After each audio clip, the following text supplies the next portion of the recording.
Darec, vítám u jedných z prvních videí. Dneska tady máme Trabanta a budeme ho předělávat z klasického karburátoru BWF na Mikuni TMX 27. Asi zprvu začneme,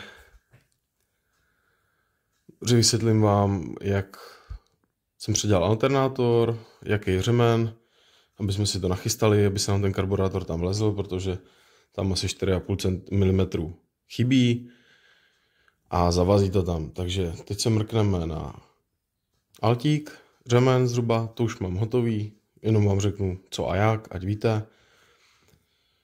Pak dál si řekneme, co na těch karbecech, uděláme nějaké základní nastavení, aby nám to nějak jelo. A doladíme to, pak bude nějaký video z nějakého testování, případně jaký je rozdíl a co a jak. Tak, pro začátek je potřeba si demontovat ventilátor, sehnat si delší řemen, což já jsem použil 1050, tudíž 5 cm delší. Pak jsem si tady demontoval vlastně držák alternátoru, tady, že jo. Vyvrtal jsem si do něho díry, abych ho dostal blíž k motoru, aby se mi tady vlastně nahoře snížil jemně dolů a posunul se trochu dozadu. Potom jsem vlastně bylo nutné z toho původního držáku uříznout asi zhruba takovýhle kousky. Dejme tomu, ať to máme trošku zhruba 2 cm. Vrtat je potřeba samozřejmě rovně, aby nám řemen nešel ze šikma. Případně tady, kde je altík uchycený, tady a tady vlevo si můžete udělat oválné díry. Trošku to doštelovat, aby vám ten řemen tam pěkně nabíhal. Pak samozřejmě vymontoval jsem originální svorníky. Dal jsem si tady přírubu na Mikuni, což je normálně přešroubek stažený matkou s nylonem zezadu, ať se vám to vibracema nepovolí. A teď se půjdeme mrknout na ty karbece. Měli jsme tam původně klasickou HB28, z který pořád chcel benzín. Furt to nějak haprovalo, auto teda jezdilo docela obstojně, i když byl zrepasovaný relativně, furt s tím byly nějaký problémy, takže jsem se rozhodl, že tam šupnu Mikuniho. Máme tady teda originál, žádnou Čínu, je to Mikuni TMX 28, který má difuzor 27. Jo, je to teda nejmenší karbec, který má tady PowerJet trysku. A už jsem si tady teda protáhl lanko na plyn. Jo, klasika, je to kus za kus. Pak jsem si tady protáhl nástavec s lankem na sítič do kabiny. A teďka si budeme rozhodit ten karbec. Dáme si tam trochu jinou trysku, nastavíme si jehlu a pak se vrhneme na montáž do auta. Tak, teď si tady povolíme 4 šroubky, sundám plovákovou komoru. Mrkneme na to, jdeme se do toho pustit. Dotažený je to jako prase.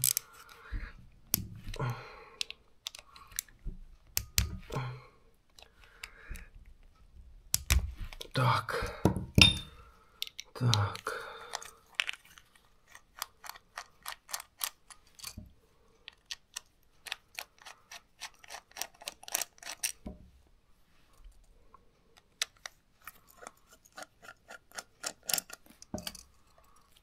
Samozřejmě si udržím, ať mě to nespadne dolů.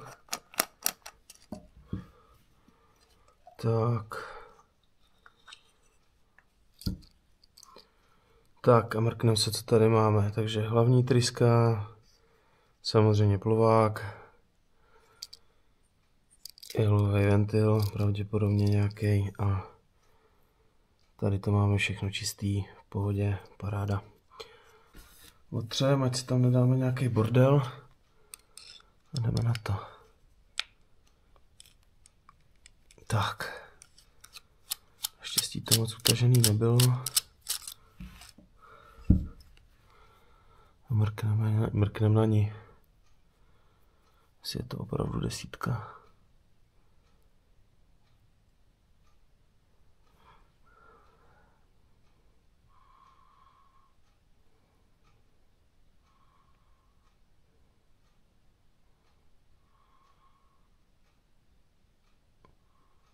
Jo, je to 10. Takže asi mrknu, která je z těch dvou, je ta 15.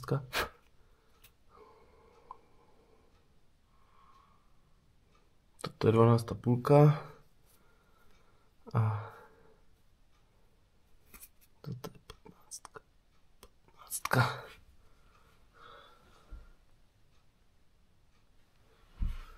Tak, hodíme si ji tam zpátky.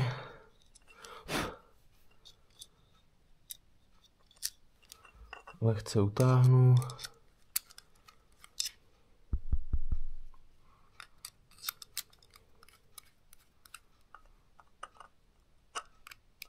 Fakt jemně, je to malinký. Tak. Tak, šroubek. Vzdušník si vrátím zpátky. Ten hodíme zpátky. Dotáhnu ho na doraz teda zatím. Pak až po nastartování budeme ochuzovat, jo? Zašroubováním směs ubíráš. Vyšroubováním ochuzuješ, tak. Takže zašroubováním přidáváš bohatější. Vyšroubováním to ochuzuješ. Tak, teď si tam vrátíme zpátky plovák. Tak, máme to tam zpátky. No, zkontrolujeme, jestli nám to chodí všecko jak by mělo. Tak, teď tam zpátky dáme si tam to těsnění, tak aby jsme si ho někde necvakli. Už tam zase jako taky nepůjde zpátky, že jo, protože se nám trošku natáhlo. 2000 years later. Tak asi po 5 minutách se mi to tam podařilo namačkat zpátky. Tak teď to hlavně jenom opatrně zaklopit, ať mi ta zasraná gumička z toho zase nespadne, protože jinak by mě asi mrdlo už z toho.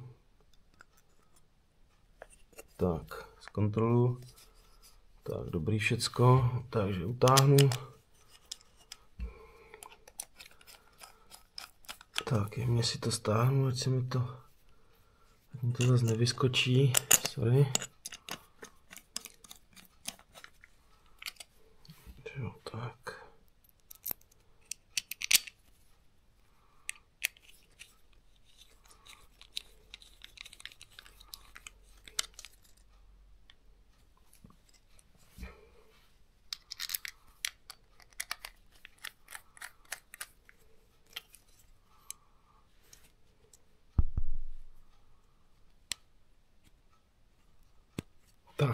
Tak, máme to složený, ještě to pak jenom přetáhnu a máme to složený na to teda do auta.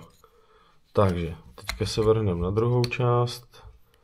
Máme tady šoupátko, jo, klasika, plochý šoupátko, s tím, že tady máme jehlu. Já už jsem si to přehodil, dal jsem si to na ten nejvyšší zářez. Ono se to asi nezaostří, se omlouvám, takže to dané je ten nejvyšší, tudíž směs bude nejbohatší, jo. Takže tohle si taky můžeme složit a máme to takhle nachystaný s tím, že teda dám si tam šoupátko na lanko, nezapojíme pružinku, karbid si hodíme do auta, zapojíme palivo, dáme tam vzduchový filtr.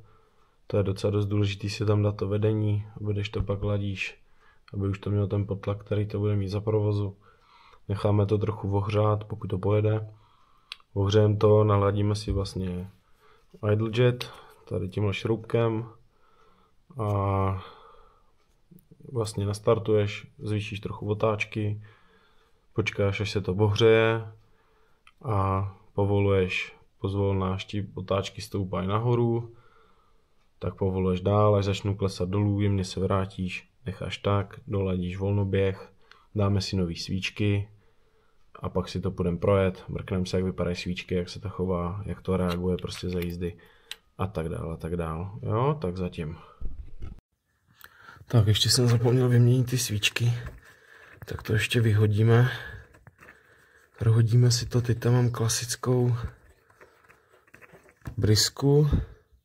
Teda brisku, jo, N15C S tím, že my tam dáme teďka NGKčka a uvidíme. Jo. Tak, máme poskládáno. Mám tam daný karbec, mám zapojený palivo, našroubovaný sytič. Máme tam všecko daný, s tím, že nakonec jsem ještě teda tady udělal takovouhle omotávku kolem toho výfuku, protože přece jenom, když se podíváme, tak ten karbec je tam hodně natěsno a i ty lanka vedou tady kolem výfuku hnedka blízko tady, takže jsem tam nakonec hodil tu omotávku, aby na to nešlo teplo. Máme zapojený palivo s tím, že to tady máme jen tak jako na punk chycený, to pak předěláme, až uvidíme, jak to pojede. Takže to půjdeme zkusit nastartovat a uvidíme, jak to pojede, pak si to tady zkusíme. Vlastně tím pilotním šroubkem si to tady zkusíme se řídit na volnoběhu. Trošku mu teďka přidám, ať má klidně vyšší volnoběh, ať se nám to líp šteluje a trošku nám to drží otáčky.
Tak, takhle nám to valí fajn. Příště si natočíme, jak nám to jede, řekneme si, jaká je spotřeba, až tak můžeme porovnat zrychlení a nějaký tady rozdíl. Kdyby vás něco zajímalo, dejte komentář, dejte like, odběr a budu se těšit u dalšího videa. Čau.